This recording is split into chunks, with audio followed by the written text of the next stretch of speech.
Amados irmãos, hoje nós vamos estar comentando a carta aos Filipenses. O trimestre vai tratar desta maravilhosa carta, que é a carta aos Filipenses. A primeira lição trata sobre Paulo e a igreja de Filipos. É importante entrarmos nesta dimensão que trata a própria carta. O texto áureo está em Filipenses, no capítulo 1, verso 9. Este primeiro ponto nós vamos retratar. Iremos comentar o primeiro capítulo, do 1 até o 11, que se reporta à leitura bíblica em classe. É interessante, porém, fazermos uma breve introdução acerca desta carta aos Filipenses. Pois bem, então vamos ver quais são os aspectos desta carta. Vamos ver a organização da primeira igreja cristã na Europa. Antes de expor a carta de Paulo aos Filipenses, nós precisamos analisar a plantação dessa igreja. De todas as igrejas que Paulo plantou, essa foi a mais ligada ao apóstolo Paulo, e a que nasceu num parto de mais profunda dor. Foi esta igreja em Filipenses. Ela nasceu na casa da irmã Lídia, ali na cidade de Filipos. Não existiam sinagogas. O apóstolo Paulo, ele acostumava, quando ia plantar uma igreja, ia a uma sinagoga, ali falava das coisas de Deus e pregava o evangelho.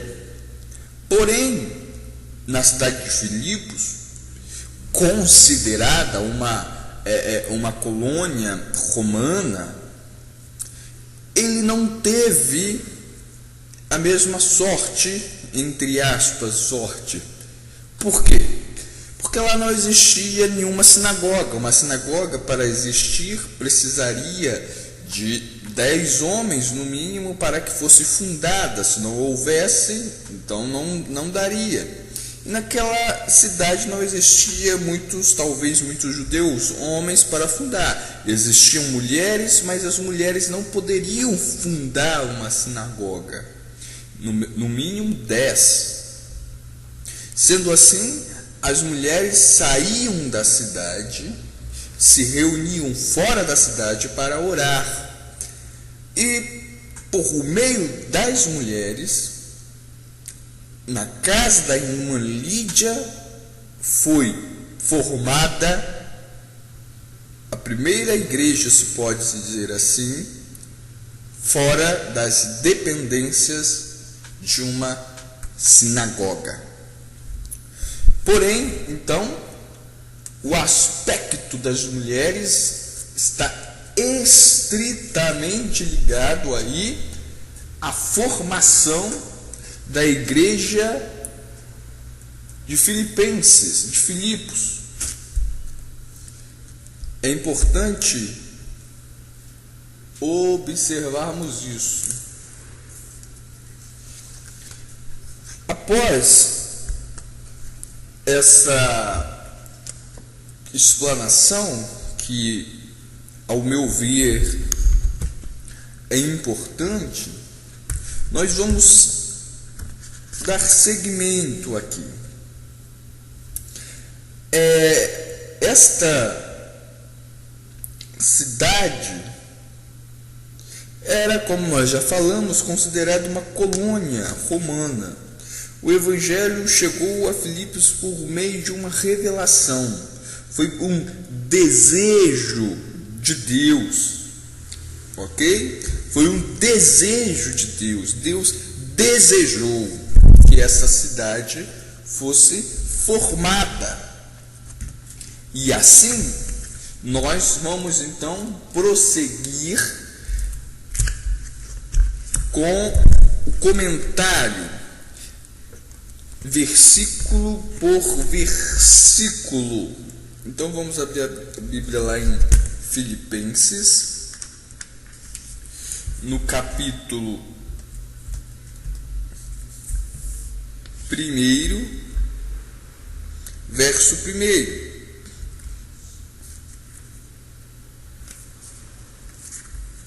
Filipenses,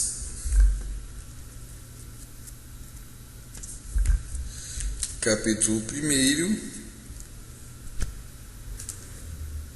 verso 1. Estou abrindo a Bíblia aqui, então vamos lá. Diz assim: Paulo e Timóteo, servo de Jesus Cristo, a todos os santos em Jesus Cristo que estão em Filipos, com os bispos e diáconos. Vejam bem, nós vamos primeiramente tentarmos dissecar os aspectos fundamentais para que possamos entender este primeiro versículo. Filipos é o nome da cidade da Macedônia em homenagem a Filipe, pai de Alexandre o Grande. Então, por que Filipos? Porque se desejavam homenagear ao pai de Alexandre o Grande. Lucas descreveu Filipos como a primeira cidade da Macedônia e sua localização estratégica tornou-a um ponto de fronteira militar de Roma, vindo a ser uma das principais rotas entre a Europa e a Ásia. De pequena cidade antiga por nome Crenides, significando lugar de fontes, foi transformada em um ponto estratégico para o Império Romano, ou seja, para o Império de Roma, quando Filipe tomou posse da região e dominou a cidade. Filipos, portanto, tornou-se uma distinta colônia romana. E as colônias romanas eram administradas por magistrados identificados como pretores. A Macedônia. Vamos falar agora um pouco sobre a Macedônia. A Macedônia era um território do antigo reino da Península Balcânica, que tinha limites com a Tessália ao sul e ao oeste e nordeste com a Trácia. A Macedônia fazia parte dos domínios gregos pelas conquistas militares de Filipe II. Depois que Filipe II foi assassinado, seu filho Alexandre III, identificado como Alexandre o Grande, herdou o domínio grego-macedônico. A partir deste domínio, Alexandre o Grande partiu para a conquista da parte ocidental da Ásia e do Egito. Porém, com a divisão do império e sua morte em 323 a.C., a Macedônia tornou-se outra vez um reino separado.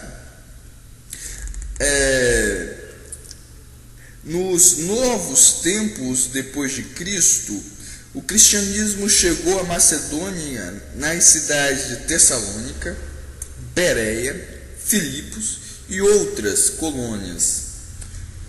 Portanto, Paulo e seus companheiros chegaram a Filipos aproximadamente entre os anos 50 e 51 depois de Cristo. A mensagem do Evangelho chegou a Filipos, na Macedônia, em 51 ou 52 depois de Cristo, conforme está registrado em Atos 16, de 6 a 40. Paulo e Silas estavam na segunda viagem missionária pela Ásia Menor, quando, tendo desembarcado no porto de Troade, Paulo foi surpreendido por uma visão de noite em que se apresentava um varão da Macedônia e lhe rogava, dizendo: passa a Macedônia e ajuda-nos. Isso está lá em Atos, no capítulo 16, versículo 9. Paulo não teve dúvida de que era uma visão de Deus e por isso partiu para a Macedônia, desembarcou no porto de Neápolis e viajou para Filipos. Os primeiros convertidos em Filipos, Paulo começou a pregar a Cristo, pregar o Evangelho. Ali, uma vendedora de púrpura, chamada Lídia, que era da cidade de Tiatira, abriu o coração para a mensagem do Evangelho e recebeu Paulo em sua casa. Havia poucos judeus na cidade e gente de outras nações. Filipos era uma cidade cosmopolita. Nas primeiras semanas de evangelização, uma vez que não havia uma sinagoga em Filipos, como já dissemos, Paulo e seus companheiros desciam à beira do rio no dia de sábado, onde se reuniam algumas mulheres, eles pregavam a Cristo. Entre os primeiros convertidos ao cristianismo aparecem o carcereiro e a sua família, que foram tocados com o testemunho de Paulo e Silas na prisão, os quais, estando com os corpos feridos, cantavam ao Senhor. O modo incisivo de Paulo pregar o Evangelho e apresentar a Cristo como Salvador e Senhor acabou por provocar a ira dos comerciantes de Filipos mediante um episódio de libertação de uma jovem adivinha que era escrava, cuja adivinhação lhes dava lucro.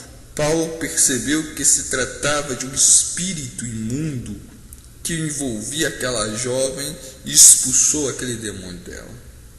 Uma vez liberta do espírito, aquele espírito imundo, a jovem não tinha mais o poder de adivinhar, o que provocou uma grande revolta contra Paulo e Silas. Então, quem escreve a carta é o próprio apóstolo Paulo. Na verdade, quem escreveu talvez seja Timóteo, mas Paulo ditando que o Timóteo escreveria. O propósito da carta, ele tem um aspecto pessoal, informativo, não muito de exortação, embora haja na carta, no teor da carta, aspectos apologéticos de exortação, mas não há um puxão de orelha bem dado, é um puxão de orelha mais devagar, com amor, com carinho. Não era a intenção de Paulo exortar, mas comunicar. Paulo não recebia nenhum donativo, nenhuma ajuda de igrejas, mas de Filipos já ele recebia de bom grado, porque ele sabia que era uma partilha cristã, amorosa, desapegada, sem maldade. Paulo, ele escreve mais uma declaração de amor, é uma carta do coração. Não saiu da intelectualidade de Paulo, mas do coração de um pastor, de um obreiro que ama o seu rebanho. E Paulo começa essa carta de uma forma muito bonita. Paulo e Timóteo, servos de Jesus Cristo. duas qualidades, dois ministérios: serviço do ministro, membros da igreja como santos. Resumo de todos os ministérios da igreja: bispo e diáconos. Paulo e Timóteo, servos de Jesus Cristo, a todos os santos em Jesus Cristo que estão em Filipos, com os bispos e diáconos. Uma passagem muito bonita, linda de se ler. Paulo, apesar de ser o autor, coloca Timóteo também. Veja que ele se coloca no mesmo nível que Timóteo, servos.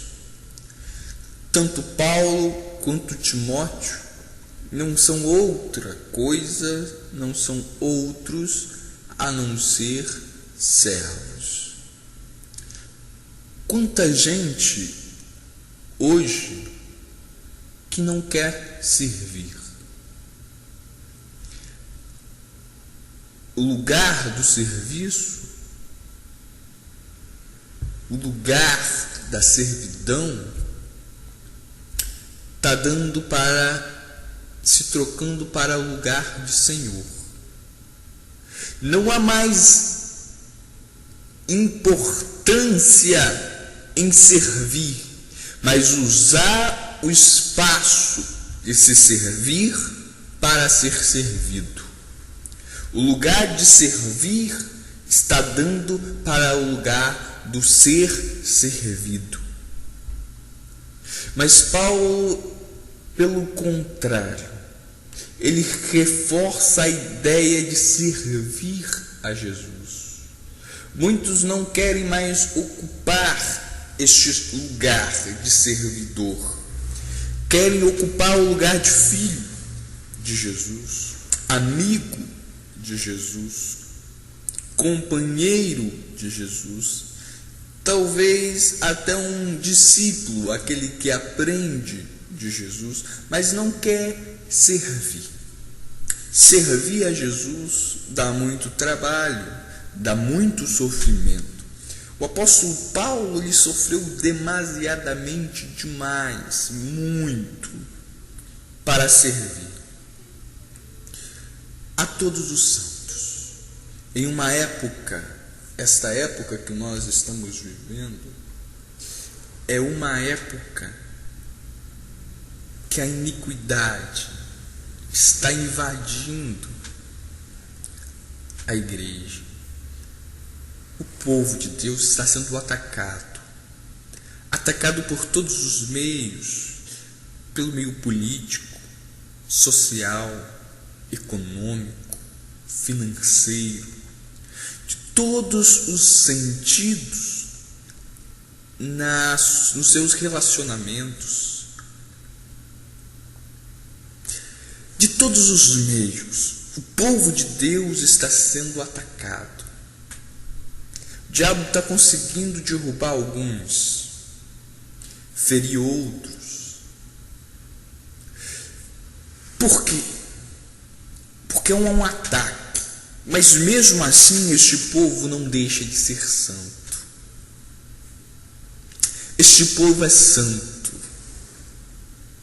Assim como aquela igreja que estava em Filipos era uma igreja santa, ainda existe esta igreja santa. E Paulo coloca isso de forma muito bonita, muito bonita. Paulo e Timóteo, servos de Jesus Cristo. Quantas pessoas não querem ser servos? Servir a quem? Paulo e Timóteo, servos de Jesus Cristo, se comunica com todos os santos. Meu irmão, tantas pessoas que nós encontramos hoje que não se comunicam mais umas com as outras. Não há comunhão, não há comunicação. O povo de Deus a cada dia mais está se dividindo, está tendo rachas, está tendo divisões. Então, Paulo ele coloca todos os santos em Jesus Cristo que estão em Filipos. Só a ideia de santo agregaria a todos, mas Paulo ele enfatiza duas classes, com os bispos e os diáconos. Bispo e diácono é o resumo de todo o ministério da igreja. Ok? Bispos e diáconos é o resumo de todo o ministério da igreja. É interessante observarmos que isto é uma verdade. Por quê? Porque a ideia que nos é passada é a ideia de que esta carta não é apenas para aqueles que são liderados, mas também é para os líderes, é para os servos, é para os santos. A carta começa com a apresentação do remetente. Esse era o método usado naquela época. A autoria paulina de Filipenses é um fato incontroverso, não tem controvérsia. Há testemunhos abundantes, tanto internos quanto externos, que atestam que Paulo escreveu essa carta no final de sua primeira prisão em Roma. Em primeiro lugar, Paulo expressou a expectativa de rever sua condição como prisioneiro. Segundo, houve tempo suficiente para que os crentes de Filipos tomassem conhecimento de sua prisão, enviassem a ele Epafrodito e ouvissem sobre a doença de Epafrodito em Roma. Terceiro, Filipenses deve ter sido escrita depois de Colossenses, depois de Efésios e Filemão, pois Paulo diz em Filipenses que Lucas não está mais com ele, ao passo que Lucas estava com Paulo quando ele escreveu Colossenses e Filemão. A presença de Timóteo na saudação inicial não significa que Timóteo tenha sido coautor da carta, pois ao longo do texto Paulo apresenta-se sempre como o único autor. Timóteo compartilha a dignidade do título, visto que Paulo tenciona enviá-lo a Filipos como seu representante pessoal. No entanto, não há qualquer indicação de que o nome de Timóteo aparece porque ele era o amanuense ao lado de Paulo, nem mesmo para dar um caráter coletivo, como se Paulo estivesse abrindo mão da autoridade de uma revelação particular. De forma nenhuma. Então, neste contexto em que nós estamos, nós vemos que o Paulo ele não compartilha a autoridade, mas ele se coloca como ministro e servo de Deus, assim como Timóteo também era um servo. Glória a Deus. Dessa forma, meus irmãos, vamos passar para o segundo versículo, que diz: graça e paz sejam sobre vós da parte de Deus nosso Pai e do nosso Senhor Jesus o Cristo. Graça e paz seja sobre vós. A fonte da bênção de nosso prelúdio é graça e paz. É uma saudação apostólica comum: graça e paz. Versículo 3: Dou graças ao meu Deus todas as vezes que me lembro de vós. Dou graças ao meu Deus todas as vezes que me lembro de vós. Qual é o ministro que pode dizer isso? Qual é? O dever do ministro, do pastor, é orar com alegria pela igreja. Deve lembrar, interceder. O dever é lembrança e intercessão ministerial. Em Atos, no capítulo 16, versículo 9, está escrito: E em visão da noite apareceu a Paulo um varão macedônio, que estava ali em pé, e rogava-lhe: passa a Macedônia e ajuda-nos. A visão deveria ser posta em prática imediatamente. As orações das mulheres de Filipos estavam sendo ouvidas.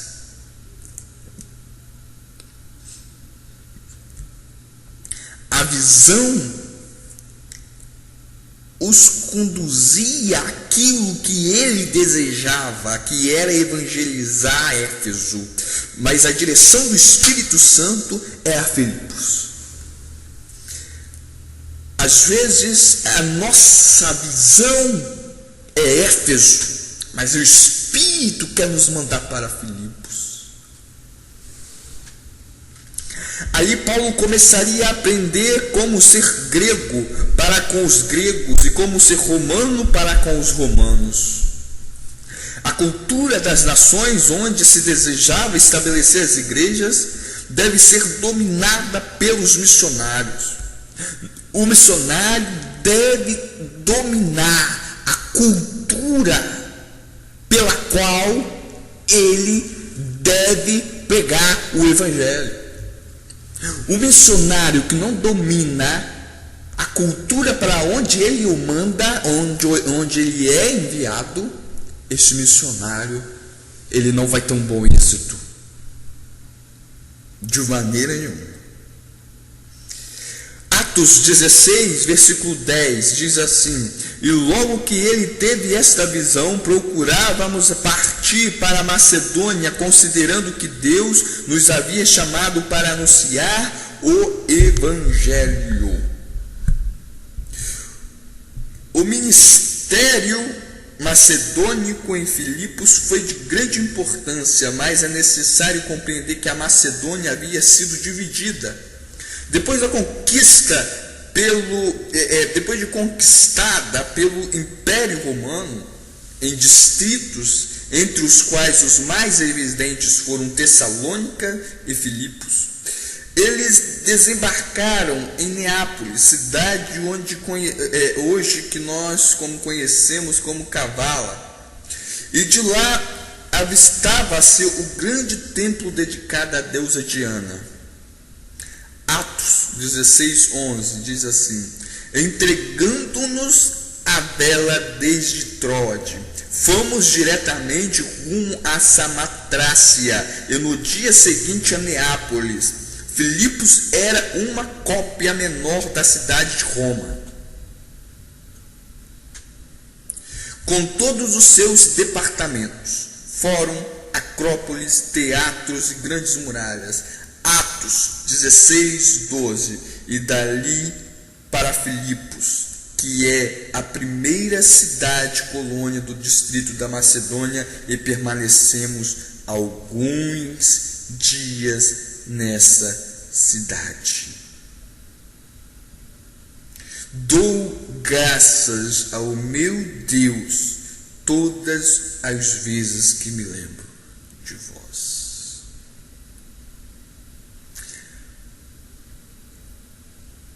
O apóstolo Paulo, ele lembrava de Éfeso, mas ele não queria a lembrança de Filipos.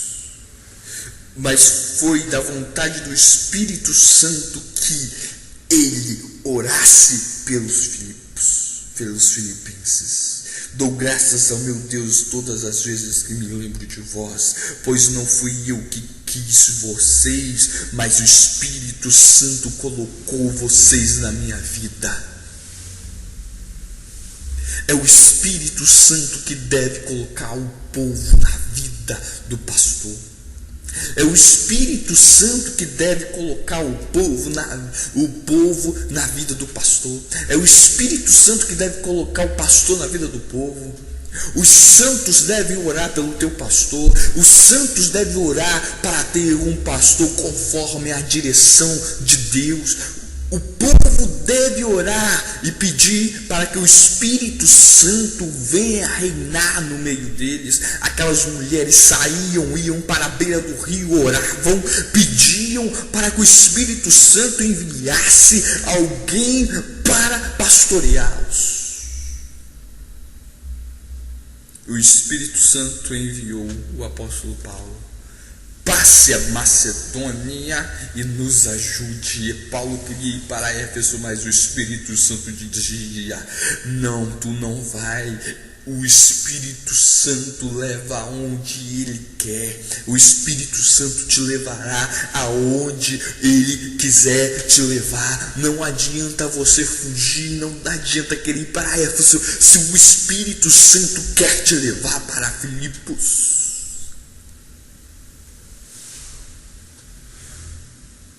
Não adianta. Versículo 4: porque continuamente em todas as minhas intercessões que faço por vós todos, tenho grande regozijo. Um pastor que não ora pelo teu rebanho, meu irmão, ele precisa aprender com o apóstolo Paulo. Uma das tarefas mais difíceis que há é a intercessão. Não só para quem é pastor, mas para todos os santos. Orar é uma tarefa penosa. É um privilégio, mas é penoso, porque é uma luta. É uma luta contínua até você chegar naquela dimensão onde a comunhão com o Espírito é muito grande. Você passará por várias fases, e uma das obrigações do pastor é orar. Porque continuamente em todas as minhas intercessões que faço por todos vós, tenho grande regozijo. E o pastor deve orar com grande regozijo, principalmente se esta igreja pela qual o Senhor o colocou é saudável. É inadmissível como vemos pessoas, irmãos e irmãs, pastores, que têm um rebanho e ele não intercede por aquele rebanho. Oh, meu Deus, ajuda-nos a regozijarmos no Espírito. Quando orarmos, intercedermos, possamos regozijarmos por orar, por lembrar, interceder. Oh, meu Deus, como precisamos. Versículo 5 diz: por causa de vossa participação no Evangelho, desde o primeiro dia até agora, por causa da vossa participação no Evangelho, tenho grande regozijo. Eu intercedo por vocês, em todas as minhas orações eu intercedo por vocês e tenho um grande regozijo, porque vocês participam do Evangelho desde o primeiro dia até agora. Porque vocês participam do Evangelho desde o primeiro dia até agora. A igreja era militante, era participativa, desde o primeiro dia até agora. Desde o primeiro dia até agora a igreja participa. Versículo 6, porque estou confiado nisto, que aquele que começou em vós a boa obra há de completá-la perfeitamente até o dia de nosso Senhor Jesus Cristo. Perfeitamente até o dia de nosso Senhor Jesus Cristo. O motivo do regozijo pastoral e ministerial, o regozijo do ministro, do pastor, este regozijo, essa alegria é por causa da participação no Evangelho desde o primeiro dia até os dias atuais. O pastor ele tem que se regozijar, a oração intercessória deve ser regozijada, porque este povo ainda, apesar de todos os ataques de Satanás, é uma igreja participante do Evangelho de Jesus Cristo. Este é o motivo. Pioneiros da membresia, devemos de valorizar os pioneiros da membresia, os primeiros que chegaram. Não podemos de maneira nenhuma desprezar, não devemos também priorizar tanto que aqueles que chegam não tenham importância, mas não podemos desprezar aqueles que já chegaram antes de nós, porque eles que abriram um caminho, eles que abriram a ala para que passarmos, eles que tiraram o capim, que limparam a estrada para que o Evangelho pudesse ser estabelecido naquele local. Então não podem ser desprezados de forma nenhuma. Não podem ser desprezados. Pioneiros da membresia, desde o primeiro dia até agora, pioneiros. Promessa de cumprimento da boa obra iniciada, prazo de cumprimento da obra, dia de Cristo. Qual é o dia de Cristo? No versículo 6, até ao dia de nosso Senhor Jesus Cristo. Ali não havia sinagogas, e o povo procurava a sua maneira respostas para a sua vida espiritual. Quantos buscam da sua maneira hoje em dia? Quantos estão buscando da sua maneira respostas à vida espiritual? Muitas igrejas secas, vazias, onde aquele homem sobe lá no púlpito e não tem nada. Você espreme e não sai uma gota de óleo. Não tem óleo, não tem unção, não tem nada de espiritual. Frio, com sono, preguiçoso, seco. O óleo tem que escorrer. Ali não havia sinagogas, mas as pessoas buscavam a sua própria maneira respostas para a sua vida espiritual. Oh, meu Deus! Geralmente no coração de uma mulher há um altar de oração a Deus. Mesmo se na cidade não houver culto, sempre se encontrará no coração de algumas mulheres da cidade um culto sendo oferecido a Deus. Atos 16:13 diz assim: e no sábado saímos da cidade para a beira do rio, onde pensávamos encontrar um lugar para oração, e sentados falávamos às mulheres reunidas ali.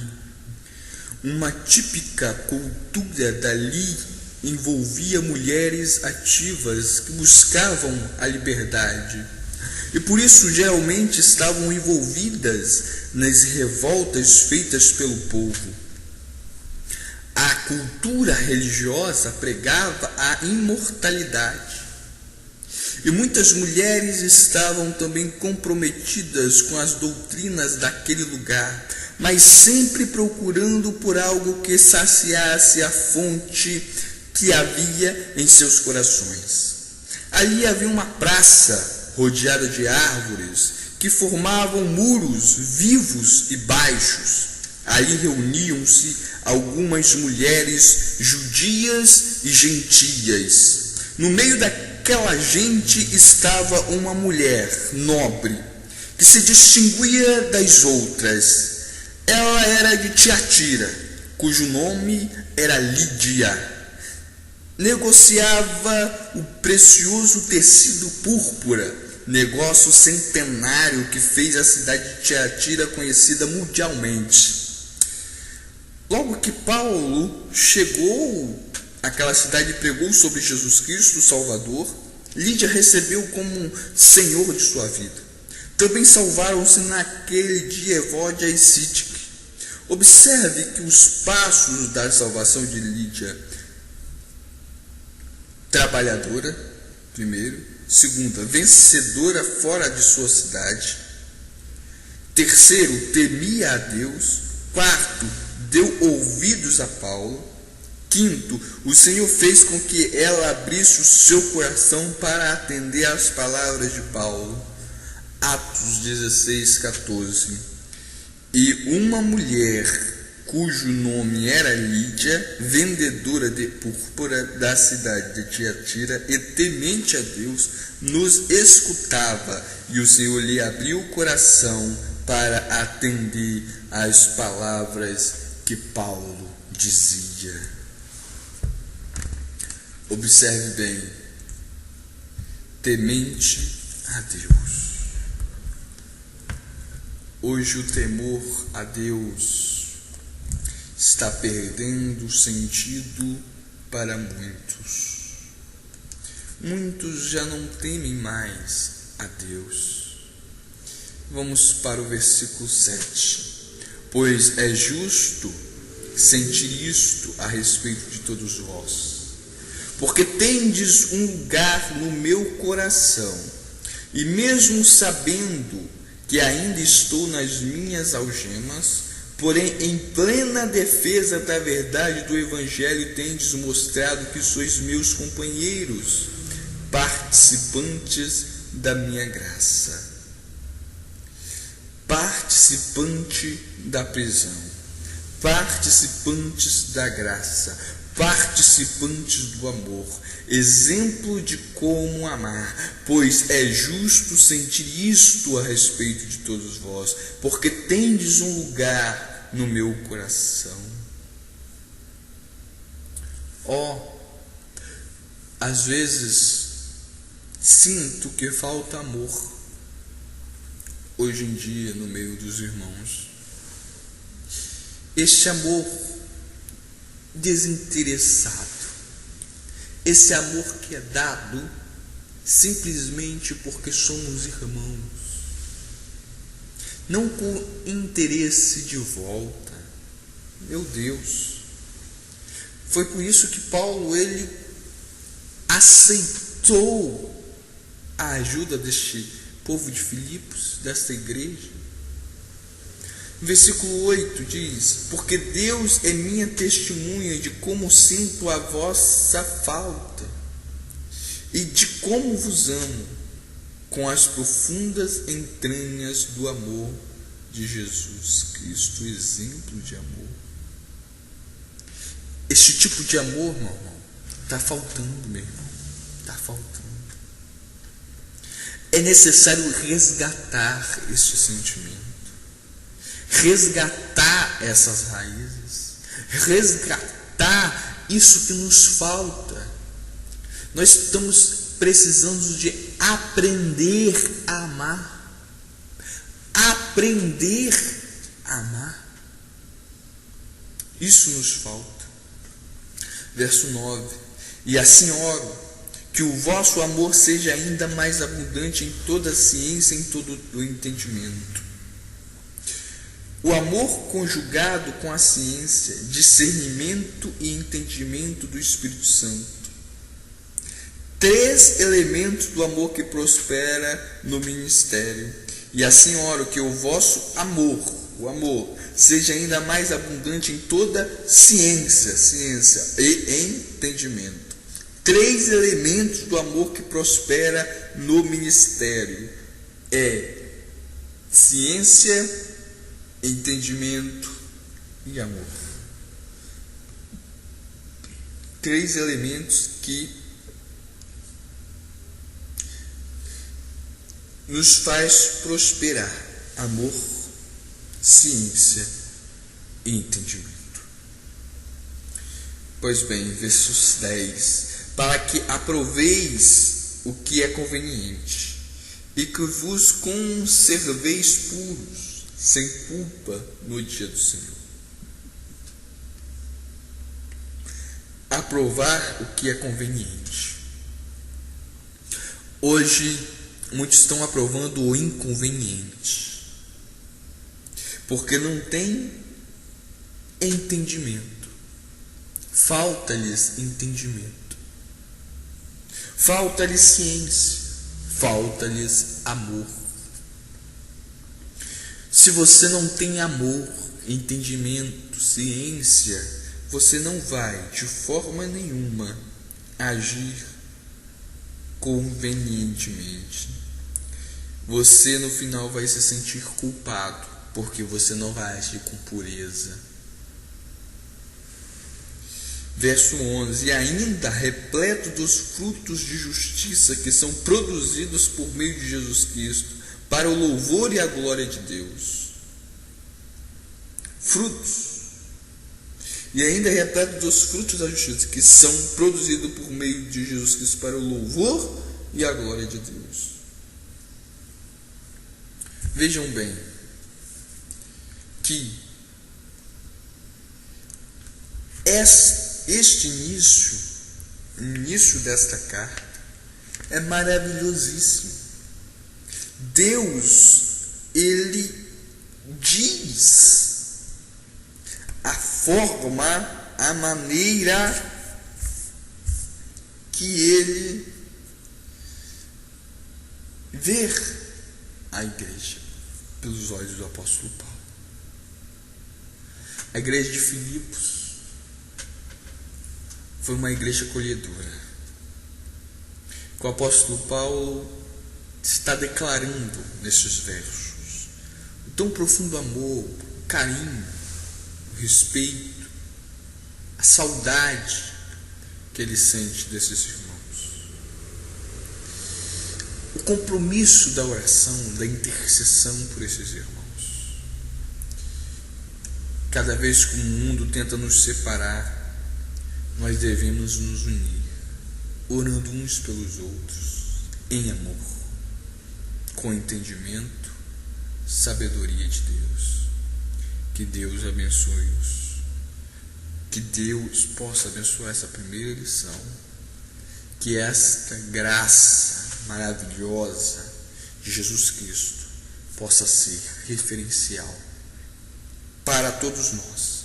No nome de Jesus.